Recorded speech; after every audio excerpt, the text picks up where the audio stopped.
တကယ်တမ်းကျတော့ကျွန်တော်တို့ခန္ဓာကိုယ်မှာအခြေအနေတိုင်းအတွက်နေ့စဉ်နေ့တိုင်းမရှိမဖြစ်လိုအပ်တဲ့ဗိုက်တာမင်ကဗိုက်တာမင် D calcium metabolism ခန္ဓာကိုယ်ထဲမှာကယ်လ်ဆီယမ်ပမာဏလုံလောက်နေအောင်ရှိနေဖို့အတွက်ရိုးတွေတန်ဆွမ်းအောင်ပွားတွေခိုင်မာအောင်ပူသိမ်ကနေကယ်လ်ဆီယမ်ကိုအစ20တိုးပြီးတော့စုပ်ယူနိုင်မှုအတွက်ဗိုက်တာမင် D ကကူညီပေးပါတယ်တကယ်လို့သာဗိုက်တာမင် D လုံလောက်မှုမရှိခဲ့ရင်ခန္ဓာကိုယ်ထဲမှာလိုအပ်တဲ့ကယ်လ်ဆီယမ်ပမာဏကိုလည်းထိန်းပေးနိုင်စွမ်း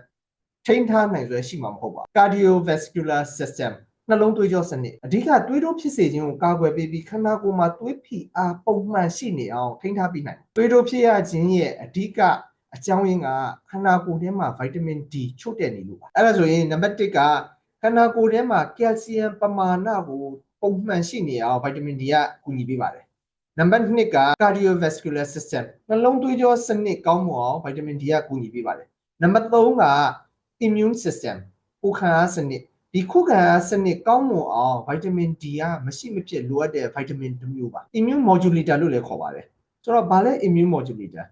ကိုခံစွမ်းအားကိုထိန်းညှိပေးတဲ့ကိရိယာတစ်မျိုးခန္ဓာကိုယ်ထဲမှာဖြစ်တတ်တဲ့ရောင်ရမ်းခြင်းတွေကိုရပ်တန့်စေပါဆိုတော့ခုခံအားစနစ်အလွန်ကျွံဖြစ်သွားခဲ့မယ်ဆိုရင်ခန္ဓာကိုယ်ထဲမှာမလူလားအပ်တဲ့အန္တရာယ်ကြီးထွားစေနိုင်တဲ့အတွက်ဗိုက်တာမင် D ကခုခံအားစနစ်ကိုအလွန်ကျွံဖြစ်မသွားအောင်ကူညီပေးပါတယ်နံပါတ်4 blood sugar ခန္ဓာကိုယ်ထဲမှာရှိတဲ့သွေးထဲမှာရှိတဲ့တခြားဓာတ်ကိုပုံမှန်ရှိနေအောင်ထိန်းညှိပေးပါတယ်သွေးထဲမှာတခြားဓာတ်များတဲ့အခြေအနေဖြစ်တဲ့ diabetes စီးကျူသွေးကြိုတွေမှာအများအပြားဗိုက်တာမင် D ချို့တဲ့တာတွေကိုတွေ့ရလိမ့်ရှိပါတယ်အဲဒါကြောင့်မလို့သွေးထဲမှာရှိတဲ့တခြားဓာတ်နဲ့ဗိုက်တာမင် D ကအများဆုံးဆက်ဆက်လေးရှိပါတယ်နံပါတ်5အဆုတ် lung ဗိုက်တာမင် D ကအဆုတ်ကျန်းမာနေအောင်အများဆုံးအကူအညီပေးပါတယ်တကယ်လို့ဒါဗိုက်တာမင် D ချို့တဲ့ခဲ့မယ်ဆိုရင်asthma လို့ခေါ်တဲ့ပန်းနာရင်ကျက်ဖြစ်နိုင်ခြေပို့ပြီးတော့များလာနိုင်ပြီးအသက်ရှူလမ်းကြောင်းဆိုင်ရာကူးစက်မှုရောဂါလည်းဖြစ်နိုင်ခြေပို့ပြီးတော့နှိစက်ပါတယ်ဗိုက်တာမင် D ကိုဗိုက်တာမင်အားဆေးတစ်ခုအနေနဲ့သတ်မှတ်ခဲ့ကြပေမဲ့တကယ်တမ်းကျတော့ခန္ဓာကိုယ်ထဲမှာဟော်မုန်းတစ်ခုအနေနဲ့အလုပ်လုပ်ပေးနေတာပါအမှန်တကယ်ကတော့ဗိုက်တာမင် D ကအများစုအပြင်ကနေပြီးအသုံးပြုနေကြတဲ့ cortisol cream cortisol ထိုးဆေး prednisone စတဲ့ cortisol ဆေးတွေလိုပဲခန္ဓာကိုယ်တွင်းမှာရောင်ရမ်းခြင်းတွေကြိုက်ခဲခြင်းတွေတတ်တာပျောက်ကင်းအောင်အရေးပြားမှာဖြစ်တတ်တဲ့ IV autoimmune disease autoimmune ဆိုတာခန္ဓာကိုယ်ရဲ့ cells တွေကိုကိုယ့်ရဲ့ immune system မှာပြန်ပြီးတိုက်ခိုက်တဲ့ယောဂတွေပါဆိုတော့အဲ့ဒါတွေကိုတတ်တာပျောက်ကင်းအောင်ခန္ဓာကိုယ်ထဲမှာဘေးထွက်ဆိုးကျိုးမဖြစ်စေပဲအများကြီးအကူအညီပေးပါတယ်တကယ်တမ်းပြောရရင်တော့ဗိုက်တာမင် D ကဗိုက်တာမင်မဟုတ်ပါဘူးနေရောင်ရည်ကနေတဆင်ခန္ဓာကိုယ်ထဲမှာလည်းဗိုက်တာမင် D ထုတ်လုပ်ပေးပါတယ်ဒါဆိုရင်အစားအစာတွေကရောဗိုက်တာမင် D ရရှိနိုင်မလားအစားအစာတွေကနေပြီးတော့ဗိုက်တာမင် D ရရှိနိုင်ဖို့အင်မတန်ကိုခဲရင်ပါမဖြစ်နိုင်လောက်အောင်ကိုခဲရင်ပါအစီများတဲ့ငါးတွေမှာပါဝင်နိုင်ပါတယ်ဆယ်မွန်တို့ဆာဒင်းတို့နောက်နှုတ်ထွက်ပစ္စည်းတွေမှာအနည်းငယ်ပါဝင်ဒါပေမဲ့အစားအစာကနေဗိုက်တာမင် D ခန္ဓာကိုယ်ထဲမှာပြည့်စုံလုံလောက်ဖို့အတွက်အင်မတန်ကိုခဲရင်ပါနောက်တစ်မျိုးကနေရောင်ခြည်ကနေပြီးတော့ကျွန်တော်တို့စီမှာရှိတဲ့ cholesterol နဲ့ထိတွေ့ပြီးအသေးကြောက်ကတ်တို့ကိုဖြတ်ပြီးအသေးကြောက်ကတ်တို့ကနေတဆင့် cells တွေအသုံးပြုလို့ရမယ် active form လို့ခေါ်ပါတယ်ဗိုက်တာမင် D ကိုခန္ဓာကိုယ်ထဲမှာပြောင်းလဲပေးနိုင်ပါတယ်ဆိုတော့အဲ့ဒီအခြေအနေတွေ cholesterol ပါတဲ့အစားအစာတွေကိုကျွန်တော်တို့ရှောင်ကျဉ်လို့မရပါဘူးပြီးတော့ကျွန်တော်တို့ရဲ့အသေးကြောက်ကတ်တို့ကျန်းမာနေဖို့လိုပါဟုတ်ပြီဒါဆိုရင်ခန္ဓာကိုယ်ထဲမှာဗိုက်တာမင် D ပမာဏဘယ်လောက်ရှိလဲဆိုတာကိုဘယ်လိုသိနိုင်မလဲအားလုံးလည်းသိကြပြီးသားပါတွေးဖောက်ပြီးစစ်ဆေးကြည့်မှာပေါ့ဒါလည်းသဘာဝကျပါတယ်စစ်ဆေးလို့လည်းရပါတယ်ဒါပေမဲ့ခုချိန်ထိဗိုက်တာမင် D ပမာဏဘယ်လောက်ရှိတဲ့လဲဆိုတာကိုခန့်မှန်းခြေအနေနဲ့ပဲကိန်းဂဏန်းတွေ unit တွေသတ်မှတ်ထားစေဆိုကြပါစို့ဗိုက်တာမင် D စစ်ဆေးတဲ့အခါမှာ16ကနေ20 nanogram per milliliter အဲ့ဒါကိုနောက် unit တစ်မျိုးနဲ့ဆိုရင်40ကနေ50 nanomole per liter နောက်50 nanogram per milliliter ဆိုရင်နောက် unit တစ်မျိုးနဲ့ဆိုရင်125 nanomole per liter Institute of Medicine ကဘာပြောလဲဆိုတော့ vitamin D supplement ဆိုနေတိုင်း600ကနေ800 IU တောက်သုံးပေးဖို့လိုအပ်တယ်လို့ပြောပါတယ် Endocrinology Society ဖြစ်တဲ့ခန္ဓာကိုယ်ထဲမှာရှိတဲ့ဟိုမုန်းတွေနဲ့အင်္ဂါအစိတ်ပိုင်းတွေကိုလေ့လာတဲ့အသင်းအဖွဲ့အဆိုရင် vitamin D supplement ဆိ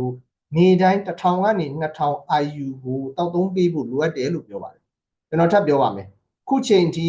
vitamin D ခန္ဓာကိုယ်ထဲမှာဘယ်လောက်လိုအပ်လဲဘယ်လောက်တောက်သုံးသင့်လဲသွေးထဲမှာဘယ်လောက်ပမာဏထားသင့်လဲဆိုတာကိုတူညီတဲ့သဘောတူညီမှုပမာဏကိုမရရှိကြသေးပါဘူးအရေးကြီးတဲ့အဓိကနှစ်ချက်ကိုထပ်ပြောပြရမယ်ဆိုရင် vitamin D က2မျိုးရှိပါတယ် inactive form cells တွေကအသုံးပြုလို့မရသေးပါဘူးသွေးထဲမှာရှိတဲ့ vitamin D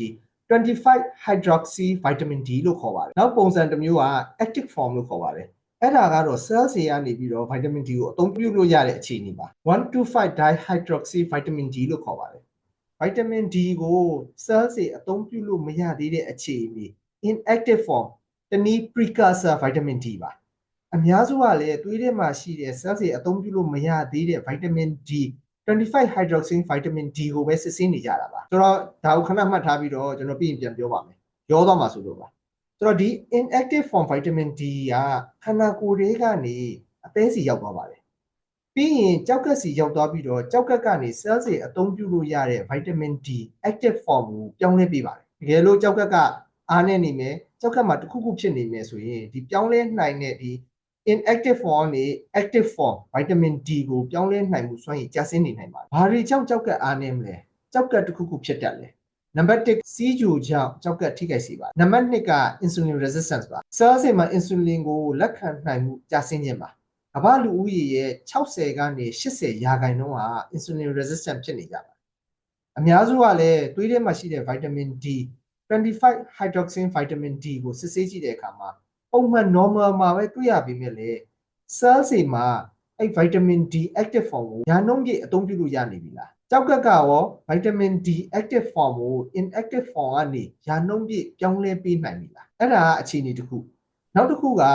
ကျွန်တော်တို့ခန္ဓာကိုယ်ထဲမှာ cells တွေရှိပါတယ် cells တွေတိုင်းမှာ vitamin D ကိုစုပ်ယူတဲ့ receptor ဈေးတွေရှိပါတယ်100မှာ98ယောက်လောက်ကvitamin D စုပ်ယူတဲ့ cells တွေမှာရှိတဲ့ receptor လေးတွေကအားနည်းနေတတ်ပါတယ်ဆိုတော့သွေးထဲမှာရှိတဲ့ vitamin D level က normal ပုံမှန်မှာရှိနေပေမဲ့လည်း cells တွေအဆင့်မှာ vitamin D အလုပ်မလုပ်နိုင်ပါဘူးနောက်တစ်ခုက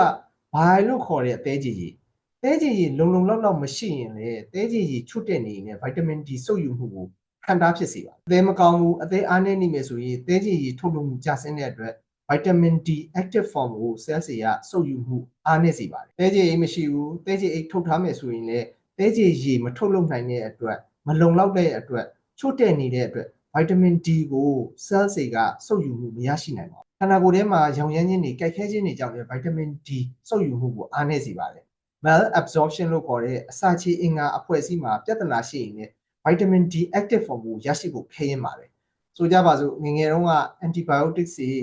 ခဏခဏတောက်သုံးခဲ့လို့ပူနေရမှာဒဏ်ရာရှိတယ်အမာရွတ်တွေရှိနေခဲ့ရင်လည်း vitamin D ရရှိဖို့တော်တော်ကိုခဲရင်ပါတယ်အဲ့ဒီလိုပဲအစာအိမ်မှာပြဿနာရှိရင်အတူတူပါပဲဒီဗီဒီယိုရဲ့ရည်ရွယ်ချက်ကတစ်ခုတည်းကိုပဲမကြည့်ပဲအားလုံးကိုမြင်အောင်ကြည့်မယ်ဆိုရင်သွေးထဲမှာရှိတဲ့ vitamin D 25 hydroxy vitamin D ဟာ normal ပုံမှန်အခြေအနေမှာရှိနေတယ်ဆိုတာဟာ cells တွေသုံးလို့ရတဲ့ vitamin D မဟုတ်ဘူးဆိုတာကိုသိစေချင်ပါတယ်ဆိုတော့ cells တွေမှာ vitamin D ကိုရရှိအောင်ခုလိုအခြေအနေအမျိုးမျိုးအတားအဆီးအမျိုးမျိုးရှိနေတဲ့အတွက် vitamin D level ကို vitamin D ပမာဏကိုတိုးပြီးတောက်သုံးဖို့အရေးကြီးတယ်လို့ခန္ဓာကိုယ်ထဲမှာတဲကြည်ရည်လုံလုံလောက်လောက်ရှိဖို့အတွက်လည်း use site ပြီးစားတောက်နေထိုင်ပေးဖို့အရေးကြီးပါတယ် see you next time